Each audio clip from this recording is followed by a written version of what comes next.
Welcome to the MMHP and the 989, channeling all styles and eras of Michigan music history.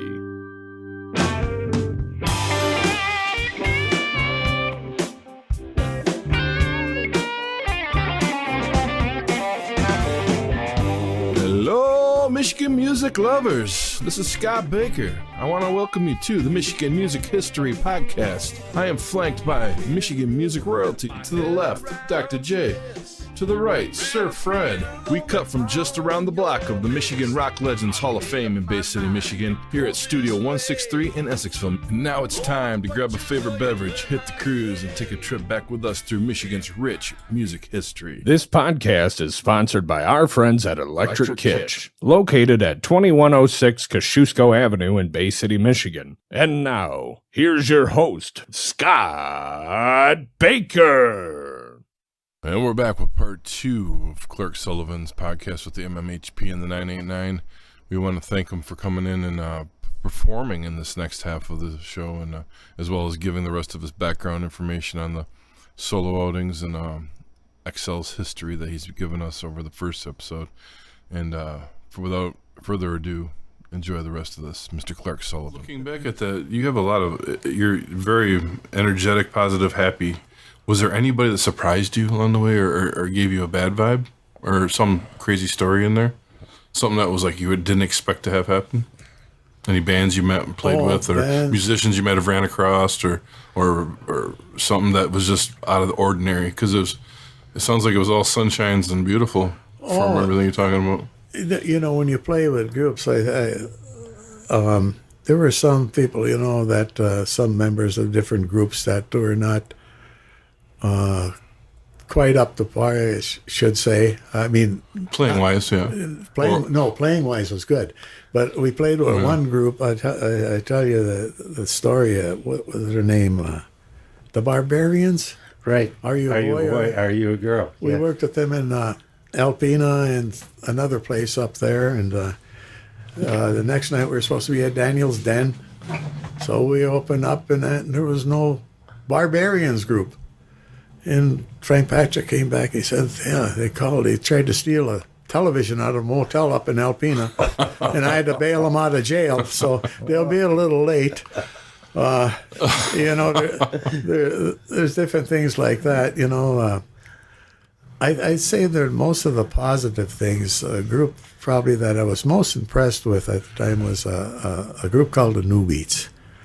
They were a great trio. Right. Great bunch of guys. Bread and butter. Yeah. Big hit. And then Run Baby Run. Run Baby Run, another great song. In fact, that was a good thing, because before that actually hit the airwaves, we were backing them, you know, because they didn't come with the band. We learned the song and we'd play it around at different places. People went crazy over that song. Said it wasn't even released then, and we hit the UP, and geez, where'd that song come from? But we'd sit in the motel room at night, and those three guys had so much talent. They could sit there and sound just like the Supremes. I mean, they had that vocal range in that, and they could do Baby Love in that. Just such talented guys. I was the lead impressed. singer had that falsetto thing going on. Yeah. And most of the groups were pretty good. There was nothing. I don't think there was anybody that we worked with that was really a down and out or something. I remember Gary Lewis was he didn't like playing at Daniel's Den, and he was sort of aloof. But when we worked with him again, I think it was, I don't know if it was Sarnia, Ontario, or Port Huron, and that, he was a nice guy, a nice kid, you know, and very pleasant to be around. Paul Revere and the Raiders, this is the original, with Smitty and Fang and all of the ones. And this is another thing that sticks in my craw, is that you get a lot of groups now that don't have any original members, maybe one, and they might sound good in that, and that's how the Raiders are now. That there's nobody in front. I like the original one, and we were playing Saginaw with Paul Revere and the Raiders. I was there. Were you there? Okay, there was this owner. I was going to ask that question. Flatbed trailer out in that Vets Park. Yeah. we had a good time with it. We were sitting in under the bleachers that night, and we were playing cards or something, and they had a road manager, a equipment guy, big guy. They called him Hoss, like Horse Cartwright from, and he was big. He was a great guy, and we had. I thought we were going to play a joke on him, and he said we're going to make a bet with him, and we're all sitting down there, and I told Paul Revere, I says, if we win this, I want your cap, that one with the fur on it. Yeah. And he says, okay, and I'll give you $20, and if I lose. And in that, underneath there was not a racquetball, croquet balls. Mm-hmm. And there was one ball that looked just like the shot put. Just like a shot put. There was a shot put down there too. And it was, this was light. And what had happened, I took the shot put, and Hoss, he said, here's yours. This is one. I think Terry was the smallest in our group, and maybe it had been Steve. He says, we're going to bet this, who throws the shot put the farthest. And we went out in the yard there, and Hoss must have went 50 feet or something like that. And, Terry or Steve, 20 feet past his. Oh my God. Paul Revere, his face just drained. Like, I'm going to lose my cap. And I said, no, we can't do that. I said, and I tossed that to Hoss, the croquet ball. And he's figuring it's going to be heavy. And all of a sudden, it's way up in the air. He was expecting to weigh. That's a great story. That was a good bunch of guys. Oh, yeah. Yeah. I just heard, I saw Dick Coughlin 2 weeks ago. We went to a Spirit game, me and my boy, and Dick said, because I was sitting right behind him, happened to sit right behind him, and we were talking over the thing, and he goes, come here, he goes, Paul Revere and the Raiders broke up today. It's all over. And then he posted it on Facebook like 2 days later. Yeah. He says that his buddy called him up and says, we're calling it quits. We're going to retire after all these years. Yeah. I said, I'm sorry to hear that. I know they were his friends too. So ironically, that they just called it a career a couple weeks ago or a week ago. Right. Dick sent me that too. And, it's, after Paul died, I mean, he was the last original. Right. And there's another thing. I think Mark Lindsay, nice enough guy, but he get a little moody. I mean, something went wrong with the amplifier. I don't know, again, if it was Port Huron, Sarnia, or one of those places. Memory's going, 70-some years old, But something went wrong with the amplifier, and he went berserk. I mean, this was before we started. Couldn't get it. He was banging things around, and he was stay away from him for a while. Then, once they got on stage, got things fixed, he was okay again. You said Sarnia. You guys did some Canadian gigs then? Yeah, we did that. How did that work out for, any issues with the border or anything? Or? Oh, there's always issues with the border. When they see a band. Yeah. When we do... Especially a rock band. Robin Seymour, when they do... What is that? Swinging Time? Swinging Time. Did the TV show. Jeez, customs would come in there. They'd look through every guitar case. Good thing you didn't have any marijuana or something in there. We'd have been arrested. But they were really close watch on bands going across. Yeah. And some of them were, a lot. We didn't dress quite as filthy as some of these. But I don't know. Doing the Robin Seymour show was always a good thing. That was in Canada?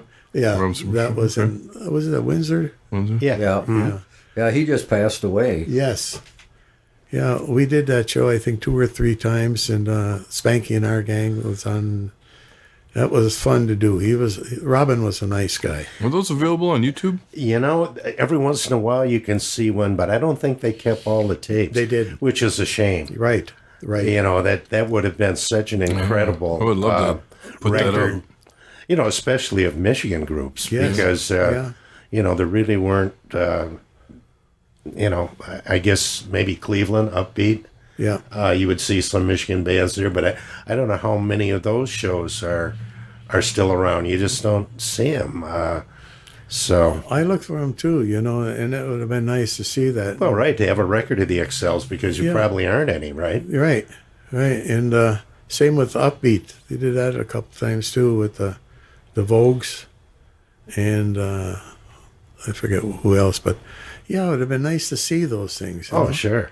And you didn't have VHS tapes back then, so nobody could tape what you were doing. Exactly. Right. It's just a different time.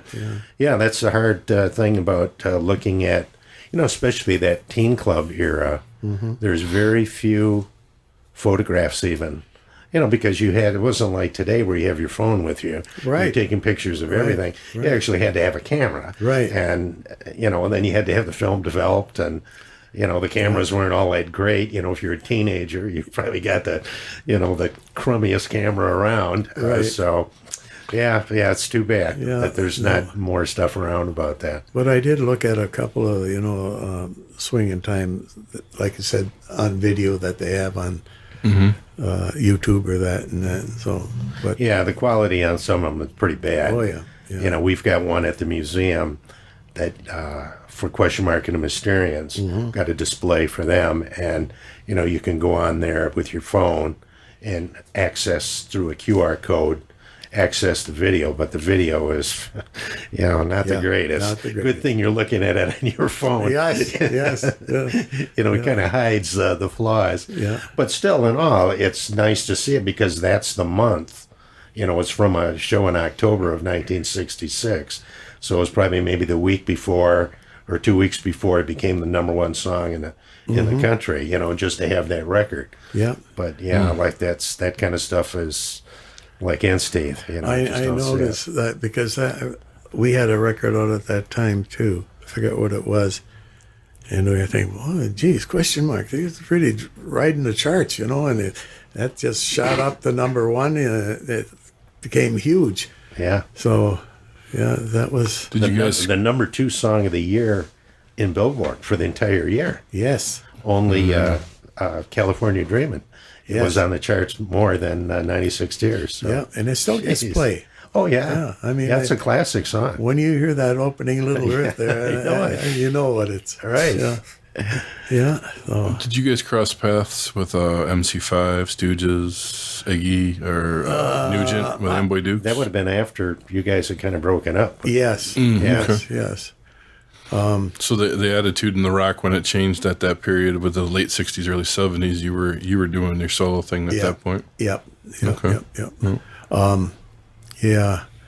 It was just I don't know, that time of the music, and that in the 70s, then that started with the disco stuff and that, so it was. Yeah, you guys didn't play the Grandy Ballroom then, right? No, in fact, when we started to change our clothes, I should say, from the striped shirts. We had suits for a while when we played with the Turtles and the American Breed. And then we started to probably be a little grungier and that. And we were at contact. Ollie said, you want to do the Grandy? And I mean, the type of crowd that they got, was the hard rock, the Eric Clapton's, the Who's, and that. I don't think so. Mm-hmm. So yeah, you probably wouldn't have been a good fit at the Grandy. No.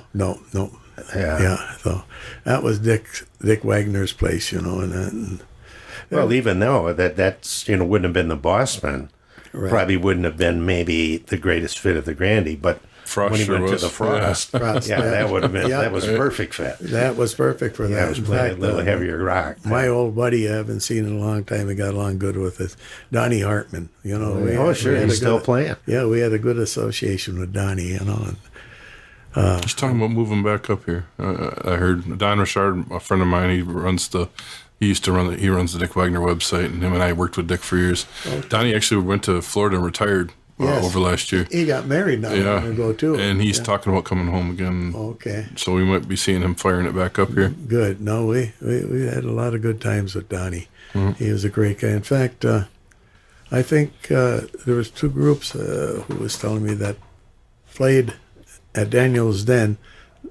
The 2 groups that played there the most were the XLs and the Chevelles. I mean, we played there 15, 20 times. Mr. Patrick would have us down, that's how we started when we were in college, we would drive on a Friday night to Alpena, play the Armory there. I think it was I forget who would put it on there. And then the next night we'd be down at Daniel's Den. And so it became a home for us. Yeah, the Chevelles were, I think, the house band at Daniel's Den for a while anle Yeah. Before they joined up with Dick Wagner. Right. So I've probably seen all your gigs there then. I was there every weekend. it's hard here with this and that. Look over. Well, Oh, yeah, I know. Bill Eberlein. Oh, yeah. Bill. Yeah. He great guy, and we had him come up when the UP one time, and he was a DJ for opening. I think it was with the Buckinghams and that at the time. He was the announcer in that, but he had to change his name to pronounce it Burline because he was under contract to somebody, so it couldn't be Eberline. He's down in Tennessee now, or Kentucky, or one of the places. Did you guys play a role there in Bay City? Oh yes, Yeah. Dick Fabian. Yeah. There's another great guy. Yeah. Well, he and Bob Dyer. Bob Dyer, two good guys. And how about the Y Go in Saginaw? After they left Rollaire, they started renting the Y in Saginaw, which was kind of in competition with Daniel's Den. Maybe Frank Patrick probably wouldn't want you guys to play at the Y Go. He wasn't too happy when we played the Blue Light. The places like that. Right. But in Midland, yeah. But he was a great guy. He had aspirations there. He wanted to buy the Cavern Club in England. Yeah. And he says, you guys are going to go over there. You and Chevelles and that, they're going to go over there. So, well, that didn't happen. That's right. Yeah. So, but great people. He and his wife would go up to their cabin or something up on the lake up there, and wonderful man, wonderful. Now you must have played some of the other Daniel's Dens, right? He had other Daniel's Den. Sonny and Cher. Yeah, right. And the first one we played, Jimmy Clanton. Remember him? Oh, sure. Oh, yeah. That was up there, and I think the first nationally known that we played was at Daniel's Den. His name was Dickie Lee. Had a song called Patches. Right. Yeah. I saw Linda yesterday. Yeah. No, he treated us good. In fact, a lot of the stars that we hooked up with was because of Mr. Patrick. He'd put on these shows, and we were always involved. So, yeah. Yeah, it's kind of an interesting time, too, with the way the shows were. It's not like today where, there's the big star and, they've got all the bells and whistles, and now the opening act sometimes is kind of treated like, the ugly stepchild. Back in those days, everybody was kind of together. There wasn't that big a division, even if somebody had a national hit. Right. Right. You were it was more of a level playing field. Yeah, I don't know if he booked it. Somehow he was with us when we did one of the Upbeat shows in Cleveland. And then I don't know if he had a hand in booking us. It was like an amphitheater or something in Cleveland. It was a big teen thing. There was thousands of young kids there. And we were on the bill with a group called the Human Beings. I forget the name of their song. Nobody But Me. Yeah, right. That was a big song. The Outsiders and Walk Away. James Gang. Oh, yeah. Well, they were right from Ohio. Yeah. Hometown kids. So that was a big venue, and I think he had a hand in booking us there. So, yeah. I can't say enough about Mr. Patrick, and I always say that with great respect because he was... Did you guys jump on a couple package tours at that point, and go out with other bands on the road for extended periods of time? It was it would only be a couple weeks. Oh, really? Like with Paul Revere and the Raiders, I forget how many shows we did. Gary Luce and the Playboys, we did so many shows with. We'd put them in his club up in Houghton Lake, and then you do this and that, and like with the Sonny and Cher thing, and they'd do. So it was kind of regional, is how it worked out for you then. Yeah. Okay. I wonder because we've had guests come here and they're like, "Oh man, question mark was on the bus, and they were with a show package, and there would be 5 bands in one bus, stuff like that." And we're like, "Wow." We were offered tours like that, but the thing of it was, we were in school in the fall of the year, and that you couldn't take a month off to go tour and come back and have any grades remaining. But important time to stay in school too in the 60s. Yeah. And I still have nightmares of reading about Buddy Holly and Dion and that on that school bus. That was a horror story on what they went through. Sure. Yeah. So. Yeah. Wow. So what happened after the single came out for you, and did you move on after that, or? Well, You said there was a couple bands. You did Flint. You told us about the Flint stories and playing locally. Did you ever record after that? Yeah, we had a song called Girl, You Better Wake Up. It was on BASF label. It was a good song. In fact, it's still on YouTube, and I forget how many thousands of hits it has, and that people liked it, and it got a airplay in different parts of the country, but never took off. Was Ollie involved in that one? Yeah, Ollie was a producer, and a lot of the session musicians at Muscle Shoals, at that studio, like the drummer that just passed away, he was on that record. See, was that Roger Hawkins? Was he the drummer? I think that might have been him. Yeah, I know it's the Swamp or whatever. Yeah, the Swampers, the Muscle. Yeah, Muscle Shoals group. Yeah, there's a great documentary on the Muscle Shoals. I don't know if you've seen that. Well, they did a lot of Bob Seger stuff on Yeah, that. right.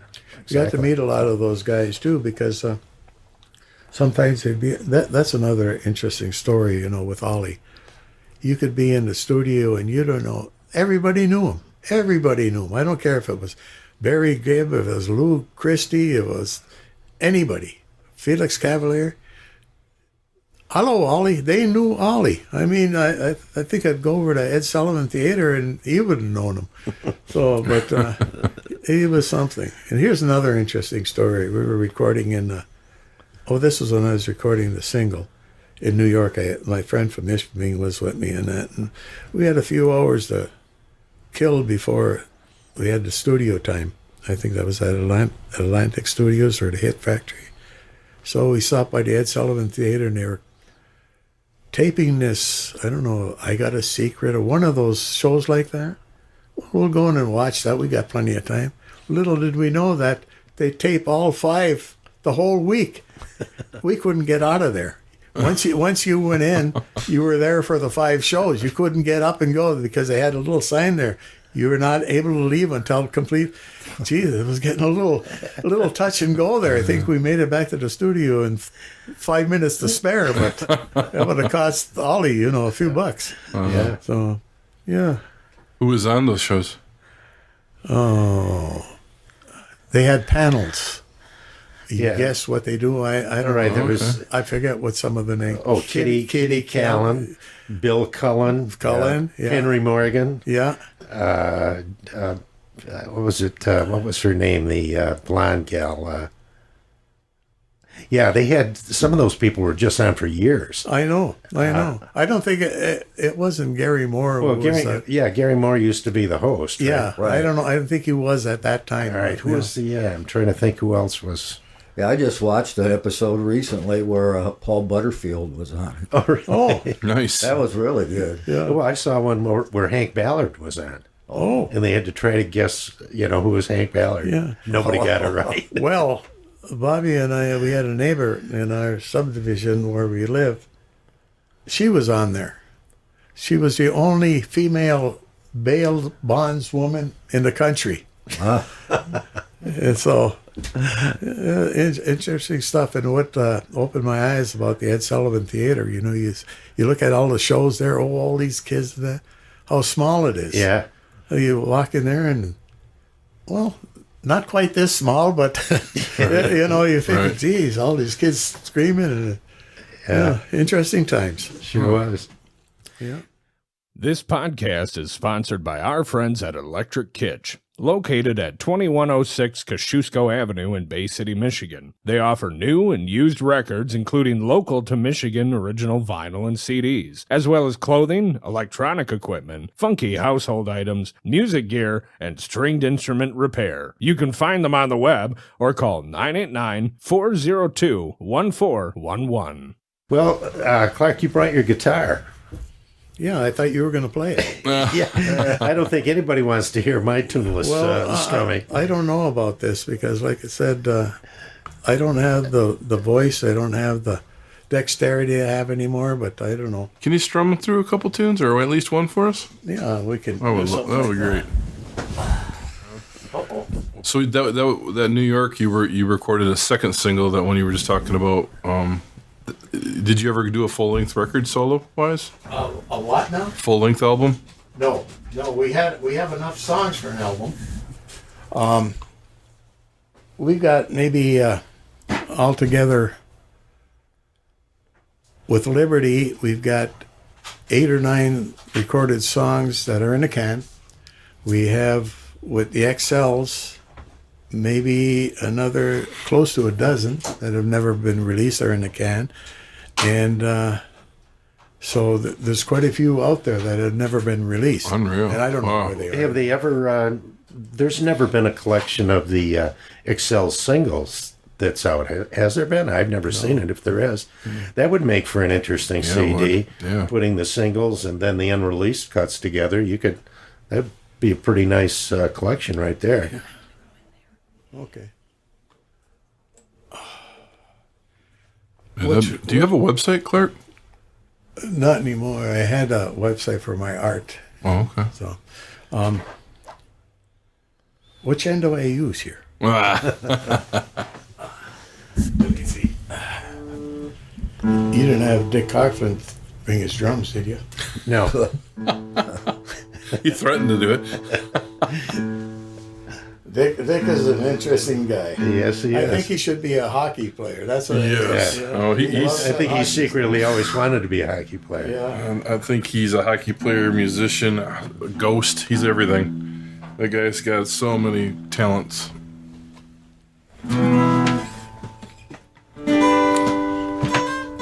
So what are we going to hear, Clark? I don't know.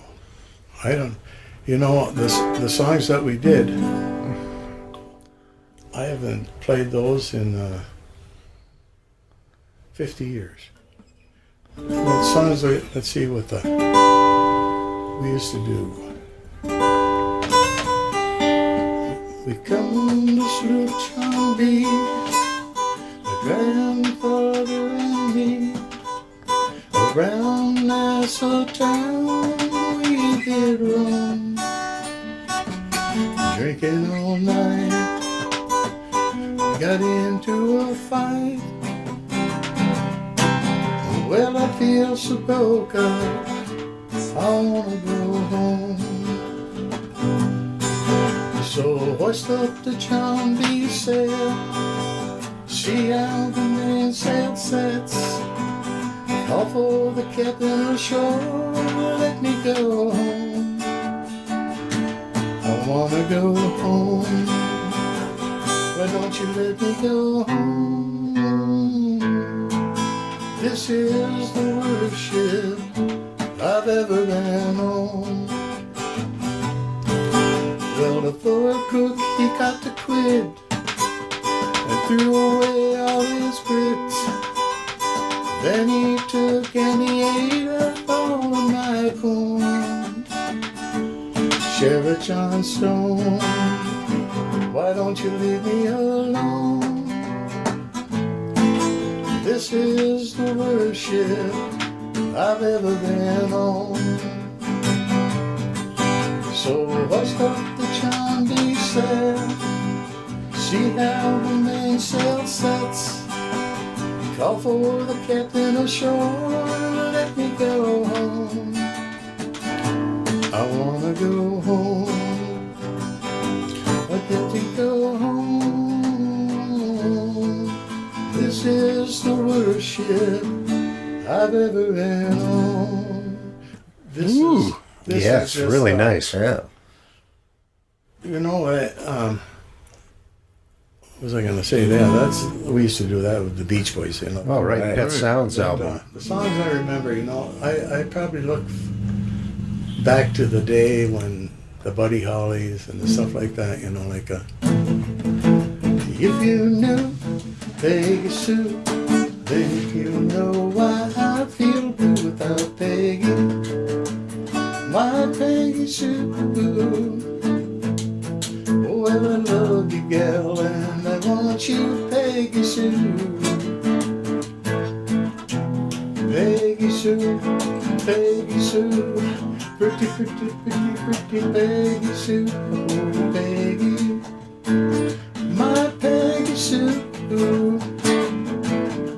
Oh, well, I love you, gal, I want you, Peggy Sue. No, no, no, please don't tell. Don't say that I told you so. I just heard a rumor from a friend. I don't think that it's true. I'll just leave that up to you. If you don't believe, I'll understand. You recall a girl that's been in nearly every song. This is what I heard it was. The story could be wrong. She's the one I've been told. Told she's wearing a band of gold. Peggy Sue got married not long ago. Now A chord, you know, everything you do, you can do that. Sweet little Sheila, you know, if you see her, blue eyes and a ponytail, cheeks are rosy, she looks a little nosy. Man, this little girl is fine. You know, you could do all those things in one chord. Now, Peggy Sue, was that the first song you learned how to play? Yeah. Oh, wow. Yeah. Buddy Holly, what a great talent that guy was. Oh, you bet. And that's, you know, his stuff still sounds great. Yeah, Yeah. for sure. You have any of your own that you can play with? Let me see. I don't know if I can remember. There was a flip side that got airplay too off of Gonna Make You Mine Girl. Is little girl, ask what's your name? How could I know? She treat me the same. Everything looked fine. Oh, what a tale. Then I saw that girl with my best friend. Every girl I've ever known has treated me this way. I guess I should have known that she would go away. Goodbye, poor boy. See you someday. Goodbye, poor boy. Be on your way. That was a flip side of something. That was beautiful. The first song That's really we had nice. That, let's see. Your voice is so wonderful. Oh, thank you, Scott. But I don't have the range. I don't have any of that You stuff. just, I can hear the warmth though. It's Just- coming right to you as you keep playing here. I appreciate that, but even the dexterity, I can't.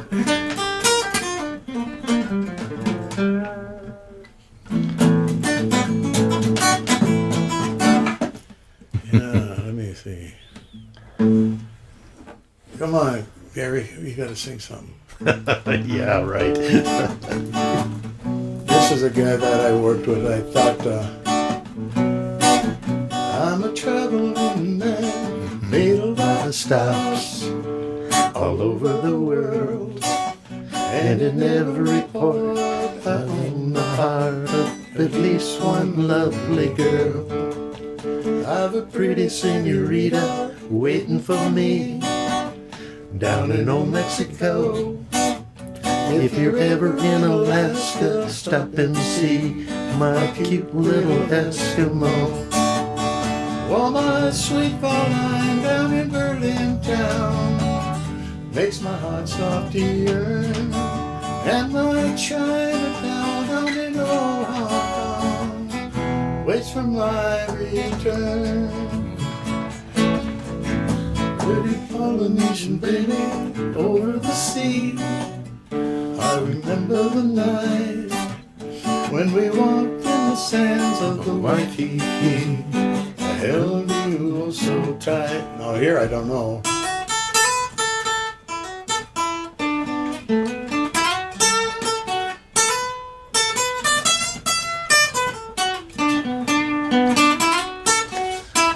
Your best James Burton right there. Yeah, it's like Very nice. That was cool. Oh, Burton was, let's see. did you ever swap guitars with him on stage? Pardon? Oh, God.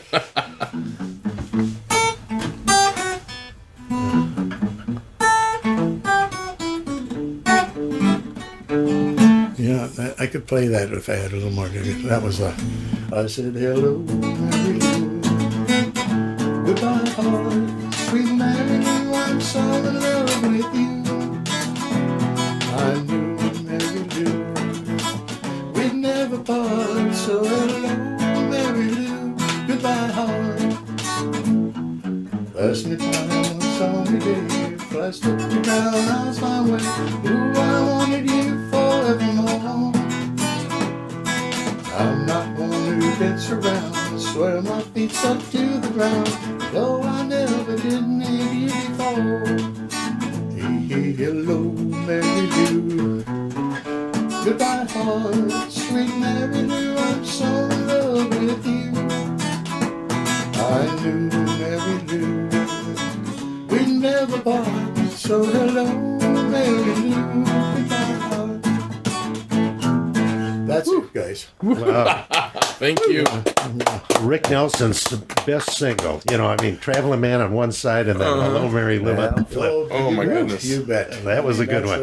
No, the guy was so personable too. What a talent he was. What a talent. In fact, I did a show with him at IMA, and Bobby was probably 8 months pregnant, and we had a party afterwards, and she was so thrilled to meet him. Oh, Rick Nelson, yeah. Everybody's heartthrob. Yeah. But I have to say, guys, I mean, I really appreciate everything you do. Everything. I mean, you know, Gary, you know, with the Hall of Fame and stuff like that, and you guys doing all of this of the old days, it's commendable. Very, very much so. Well, we we certainly appreciate appreciate everything you you- coming here, yeah, that's- Clark. I mean, you were an awesome guest, that's for sure. Yeah. Well, you're in my next book, actually. pardon? You're in my next book, The Excels. Oh, you got a book coming out?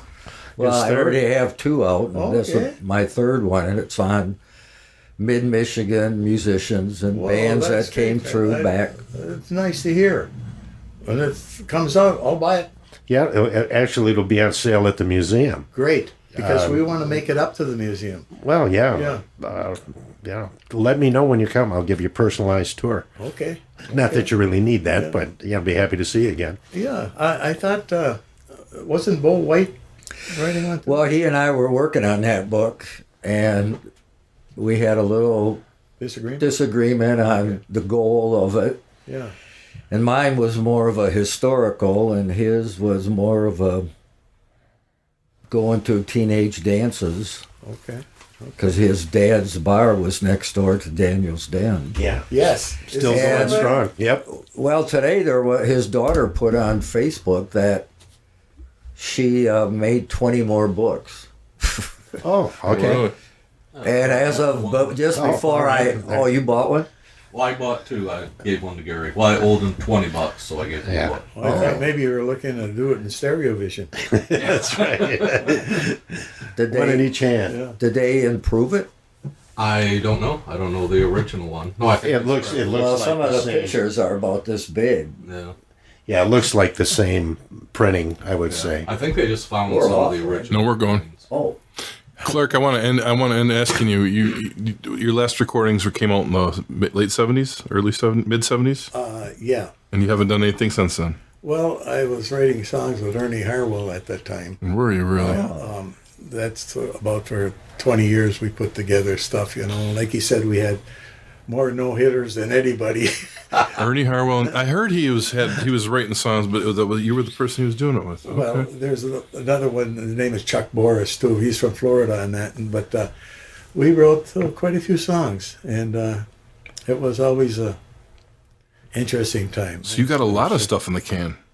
Oh yeah. So Oh yeah. So we need Fred. You got to call up Third Man Records, get hold of Jack White, and tell him, hey, we got a lot of Michigan history that hasn't been out, and we know the guy's still alive to get a hold of some of it.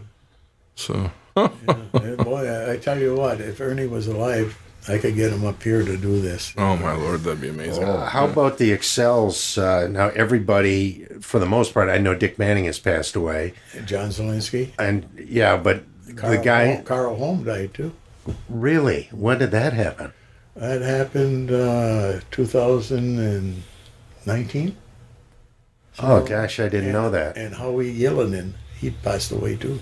Okay, gee, Carl was a real good source when I was writing the bio on the... I put him on to you, I told Carl, I says, we got a trip, we got to go to Missouri and stuff like that. Would you talk to this nice guy that has all of this interest in that? I thought, yeah, he said, so he was my right hand. Oh, jeez. Yeah, I'm so sorry to hear that. I didn't get to talk to Howard, but Carl was a real interesting guy. In fact, I give him credit for really starting the XLs because he is the one that when they did the Robin Root right, thing, you're right there at the beginning. Yeah. Oh, I'm sad to hear that. Yeah. I was going to. I didn't know if you knew that. I was going to contact you on that, but I'll have to update my Excel's bio and include that. Yeah. It's a fact when Bobby says, this guy came to the door that day and he said the XLs and that, and he said, nice enough guy, and this is. He's got something with rock and roll, and I was wondering what the heck is he talking about. And I thought, well, maybe he's trying to sell Avon or something like that. I don't know. But no, it's a pleasure. Well, it was such a great story too.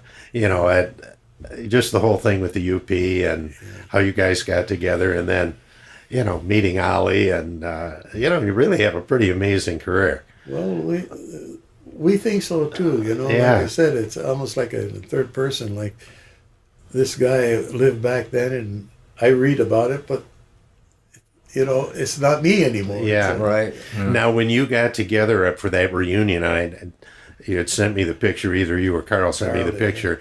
You guys did a little jamming at that meeting, right? Oh, yeah. Did you record any of that? No, we got a little bit on phone, but that was not much. A few things sounded pretty good, and then of course well, it's been a lot of years. Ranges in there, and a few flat notes and stuff like that. But we give you credit for that because that reunion would never happen without you. When was that? 2017. 17, because that's the year that you were inducted into the Hall of Fame. Yeah. Wonderful. So, I remember you guys from Daniel's Den, but I can only remember the striped shirt.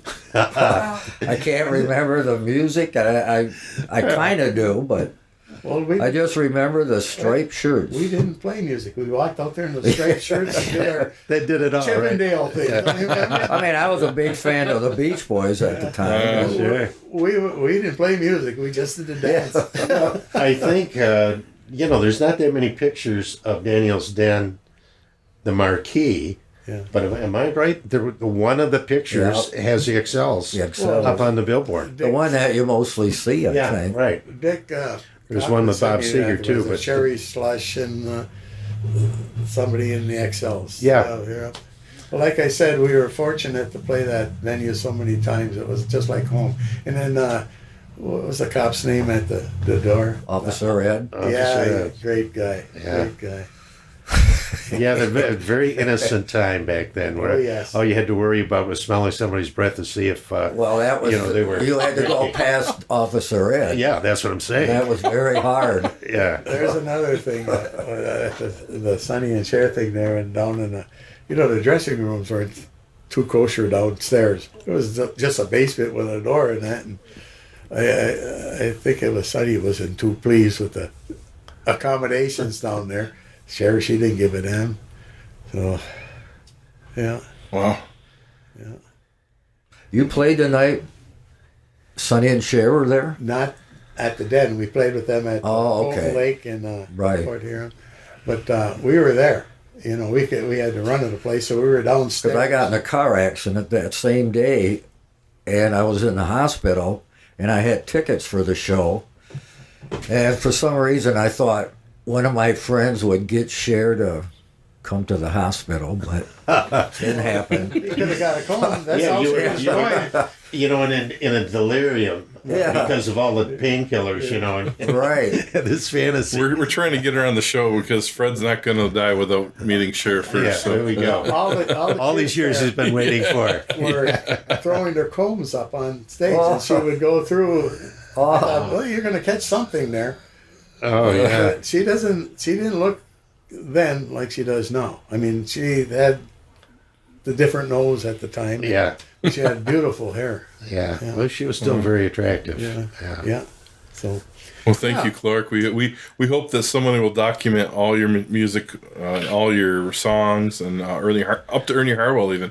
I hope somebody's going to take care of that for you. And hope. Yeah, I don't know who's got control of Ollie's stuff now. Moira, she doesn't know either. That would be a fantastic thing to look into. He in might this have next few sold all years. his rights. I know he was having financial trouble at the end there, and I don't know who's got control of that stuff.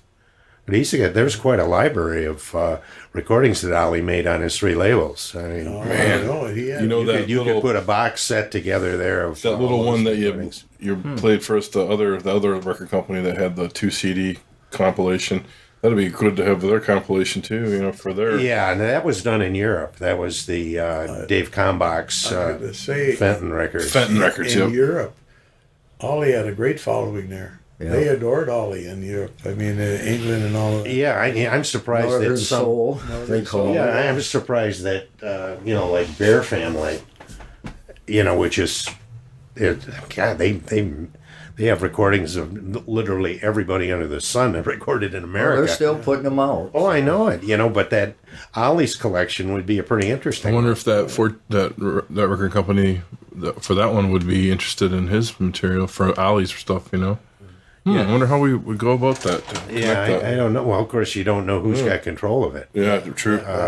And I'm trying to think of Ollie's... Could be Atlantic Records now. Good friend. Who is the guy that met him at University of Michigan? Eric. Uncle Eric. Moira called him. I interviewed Eric when I did the bio on Ollie. And he was really an interesting guy. He knew Ollie when Ollie was a DJ in Ann Arbor. It was real interesting to talk to him about the racial attitudes in Ann Arbor and how this Eric used to be the escort who would take the girls out of the dorm that had a date with one of the black athletes or black students on campus, because there was no way a black male could go to the dorm and take out a white girl in Ann Arbor in the 1950s. That was not happening. Yeah. And so, he was, just interesting to hear his stories. And of course, he knew Ollie before he started the record companies, and he had quite a following in Ann Arbor. Well, his Scooby-Doo Club. Yes. His hit list, a weekly top 40 list, it's very collectible. Oh, yeah. He was on, actually it was more in Ypsilanti, WAAB or something, radio. But anyways, he had an R&B show, and I saw on eBay one time someone was looking for, if there was ever one, an Ollie McLaughlin R&B top 40 list. By some people asking me about it. I've never even seen one. Yeah. Well, I asked a woman who was probably Ollie's age and remembered his show, and she said, I don't remember any list, so probably wasn't. Yeah. We went out to dinner with he and Ruth one night down in Ann Arbor. Not at the party. No. We were the only white people at the party at a club, but all the record people and that, that he knew and that, and they all treated us great. But Deion Jackson was at the club there, so Deion was a nice guy. He's died too. Yeah, Deion just passed away. Yeah, was a teacher shortly, in Chicago. a short time ago. Well, thank you, Clark. Can we get some photos with you? What a great show, man. The MMHP is hosted on Apple, Spotify, YouTube, and our own Libsyn podcast site. You can also search MMHP989 on Facebook for up-to-the-minute information, as well as both Dr. J and Sir Fred's album picks of the week, posted every weekend. You can connect with Scott on the web at scottbakermusic.com, Dr. J at michiganrockandrolllegends.com, Sir Fred at fredrife.com, and the Electric Kitch at electrickitch.com. This podcast wouldn't be here without special help from Studio 163's Alan Garcia, our podcast videographer and wingman, Mr. Mike Beatty, MMHP tagline specialist, Mr. Eddie Switek, and of course, Gary Johnson, Fred Rife, the Electric Kitch, and all of our special guests, and especially you listeners. We want to thank you.